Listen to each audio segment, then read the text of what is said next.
In today's tutorial we're going to be learning how to crochet one of these easy triangles. These work really well for crocheted bunting, and I will be showing you how to crochet all of your triangles together into bunting at the end of the tutorial. So if you are wanting to make bunting, stick around till the end of the tutorial. Let's get crocheting one of these triangles. So you can either start this triangle with a magic ring or a chain ring. I prefer a chain ring because it's more secure, so that's how we're going to start this triangle. Make a slip knot using your preferred method and then make a chain of 4. 1, 2, 3, 4. Now slip stitch into the first chain that you made to make a ring. So I'm putting my hook in here to make a slip stitch, and then if you give your chain ring a bit of a pull, you should be able to open up a hole at the center of the chain ring where we're going to be crocheting round 1. So to start round 1, make a chain of 3. 1, 2, 3. This counts as your first double crochet stitch. Now work 3 double crochets into that chain ring. So 1, 2, 3. So including that starting chain of 3, I've now made 1, 2, 3, 4 double crochets. Next we're going to chain 3, 1, 2, 3, and this is going to become the corner of our triangle. Now work 4 more double crochets into that chain ring. So 1, 2, 3, 4. So we've made 4 double crochets, a corner chain of 3, and then 4 more double crochets. We've actually now made 2 sides of our triangle and 1 corner of the triangle. So to finish off that triangle, work 1 more chain of 3, 1, 2, 3, to make another corner space. Then work 4 more double crochets into that chain ring. 1, 2, 3, 4. So we're going to make this final corner of our triangle a little bit differently. If you've watched my square or hexagon tutorials before, we're going to be doing something very similar to ensure we always start in the corner of our triangle because it gives a neater finish. So to do that slightly different corner, work a chain of 1 only, not a chain of 3. Then work a half double crochet in the top of the starting chain, and we're going to pretend this half double crochet is actually the final 2 chains of our corner.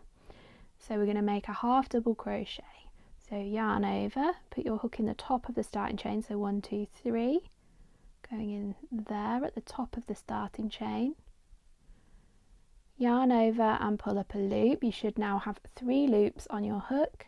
Yarn over and pull through all 3 loops. That's a half double crochet, and we're going to pretend that half double crochet is 2 chains, so we have made a chain 3 corner here because we're counting that half double crochet as 2 chains. If you've watched my square and hexagon tutorials before, this corner is slightly different to those because we've got chain 3 corners for the triangle rather than chain 2s. So we're doing a half double crochet instead of a single crochet that I teach in my granny square tutorials. If you've not seen those, don't worry, ignore what I've just said and just go ahead with that half double crochet. So for round 2, I'm actually going to teach you a bit of a formula so that you can make a triangle to whatever size you like. So I'm just going to be showing you round 2, but you can actually make your squares as big as you need them to be for your bunting by following this formula. So the formula goes chain 3, and this counts as your first double crochet. Now work 2 double crochets over the top of this half double crochet. So this half double crochet here, I'm going over the top of it because we're pretending it's part of that chain corner. And I'm going to make my 2 double crochets. That's the first and that's the second there.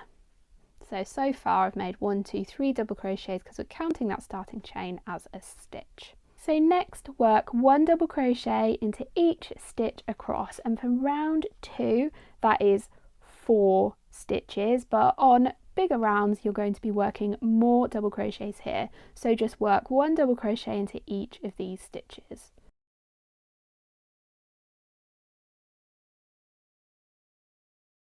So there's my 4 double crochets in those 4 stitches. Now we're going to work a corner group into the next chain 3 corner space, and in this triangle our corner groups are always 3 double crochets, 1, 2, 3, then a chain of 3, 1, 2, 3, and then 3 more double crochets into that same corner space, and that's your corner group on every corner of the rounds. So now repeat these steps around your triangle, working a double crochet into each stitch across, and then in your corners working 3 double crochets, chain 3, 3 double crochets, all in the same space. And then I'll meet you back in this corner and I'll show you the 2 different variations of this corner for if you're continuing to make your triangle bigger, or if you're happy with a 2 round triangle, how to fasten off. So I'm almost at the end of round 2 and I've just worked a double crochet into all the stitches on this side of the triangle, and my next space is the same corner space that we started the round in. We've already done 3 double crochets here, so we need to do another 3 for the other side of the corner group. So I'm working 1, 2, 3 double crochets all into that same corner space that we started the round in. Now here is where it will be different. So if you're fastening off here and you're going to finish off your triangle, work a chain of 3 and then either fasten off with a slip stitch or an invisible join here, just like you would in a granny square. I do have a tutorial for the invisible join, I'll link in the top corner if you've not learnt that technique already. If you're wanting to make your triangle bigger, we're going to do the same thing we did at the end of round 1. So a chain 1 and then a half double crochet into the top of the starting chain, ready to transition up into round 3. So now you've made your triangles, I'm going to show you how to string them together into bunting. So now you've made all of your triangles, I'm going to show you how to string them together into bunting. So we're going to first make a chain, and this chain can be as long as you need it to be if you're going to be like tying it around something like a fence post or anything at either side of your bunting. So start with a slip knot and then make a chain the size that you want it to be. There is no right or wrong here. And then once the chain is the size you want it to be and you're ready to add on one of these bunting flags, one of these triangles, then what we're going to do is we're actually going to slip stitch this on. So start your slip stitch in a corner space, so work 1 slip stitch into any corner space and then work a slip stitch into the top under both loops of each of your bunting flags across.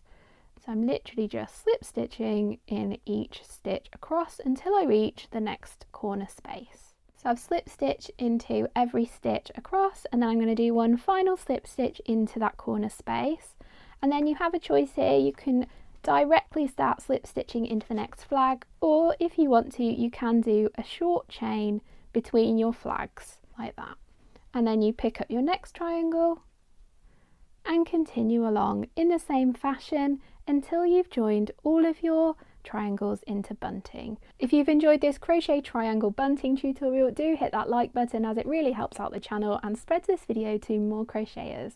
I'll see you again soon in another tutorial.